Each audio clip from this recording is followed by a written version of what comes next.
ایک بہت بڑا فائدہ یہ ہے کہ نماز بندے کو اپنے رب سے قریب کر دیتی ہے، اور نماز ہی ہے جو بندے کو بندے سے بھی قریب کر دیتی ہے، بندے کو بندے سے بھی قریب کر دیتی ہے نماز۔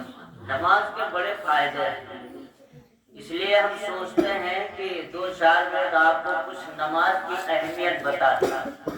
ویسے ابتدا تو یہ مدرسے کا ہے، اور مولانا اعظم صاحب نے درسگاہ لگا دیا، مولانا اعظم صاحب نے درسگاہ لگا دیا ہے، تو ہم سوچ رہے ہیں کہ جو پڑھ کے نکلے تو ان کی ڈیوٹی ہم لگا دیں۔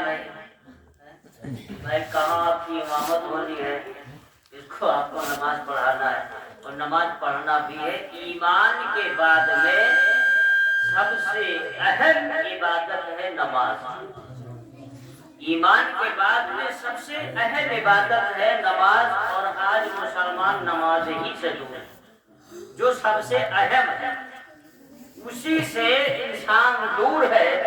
اور ہمارا اور آپ کا حال تو یہ ہے کہ اب تو ٹھنڈک کا موسم ہے، لوگ جمعہ بھی نہیں جاتے، لوگ پہلے جاتے بھی تھے، اب تو جمعہ بھی چھوڑ دیے، پھر جاتے ہیں امام صاحب کے پاس، حافظ صاحب کے پاس، حضرت ہم برباد ہو گئے، ہم تباہ ہو گئے۔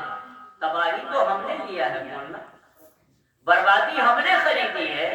اللہ نے قرآن کے اندر ارشاد فرمایا، اے ایمان والو، میں نے تمہاری جان کو اور مال کو جنت کے بدلے میں خرید لیا ہے۔ کہاں جنت کے بدلے میں خریدا ہے ہم کو اور آپ۔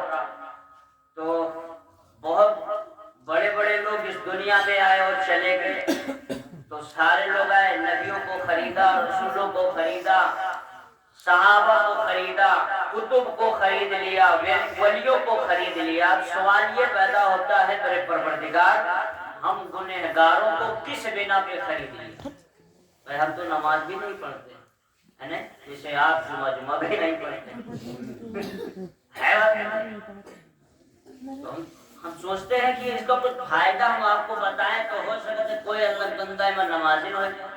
اگر ایک آدمی اگر نمازی ہو گیا تو ان کا پروگرام کروانا اور ہمارا تقریر کرنا سب وصول ہو جائے۔ لیکن اب کوئی یہی ٹھان لے کہ ہمیں پڑھ ہی کرنا ہے تو ہم کچھ کر نہیں سکتے ہیں۔ اللہ پاک ہدایت ہے۔ بھائی جیسے جبدی گاؤں کے آدمی 4 لوگ مل کے پورا دن اور پوری رات روئے، اللہ جبدی سے جھوٹ ختم کر دے، اور سب عہد کہہ لے کہ ہم جھوٹ بولا بندے نہ کریں، تو کہاں ختم؟ کوئی نہیں ختم نہیں ہوگا۔ اس لیے جھوٹ اگر ختم کرنا ہے تو ہر ایک بندے کو یہ عقیدہ اور یہ عہد کرنا پڑے گا کہ آج سے ہم توبہ کرتے ہیں رب کی بارگاہ میں، آندھی آ جائے، طوفان آ جائے، لیکن ہم جھوٹ نہیں بولیں گے۔ اگر ہر آدمی یہ عہد کر لے تو جھوٹ کی بیماری ختم ہو جائے۔ تو انسان کو نماز کی پابندی بہت ضروری ہے۔ نماز کے فائدے جانتے ہو؟ ایک مرتبہ میرے آقا نے صحابہ سے پوچھا، صحابہ نماز پڑھتے ہو؟ سرکار نے جب صحابہ سے پوچھا تو صحابہ نے عرض کیا، ہاں یا رسول اللہ، ہم نماز پڑھتے ہیں۔ تم میرے آقا نے ارشاد فرمایا، او صحابہ سنو، کیا تم قیام ہنسنا نہیں ہماری، جب ہم ہنسیں گے تو ہنسنا، اور جب ہم نہیں ہنسیں گے تو ہنسنا نہیں ہے۔ آپ لوگ ایسے بیٹھو جیسے ہندوستان میں نہیں ہو۔ میرے آقا نے ارشاد فرمایا، صحابہ قیام کرتے ہو؟ بہت میرا ایسا میں جانتے ہیں کہ قیام کی ہوتا ہے، بہت میرا قیام کا قیام نہ سمجھو، فوٹو مت لینا ہماری، فوٹو مت لینا۔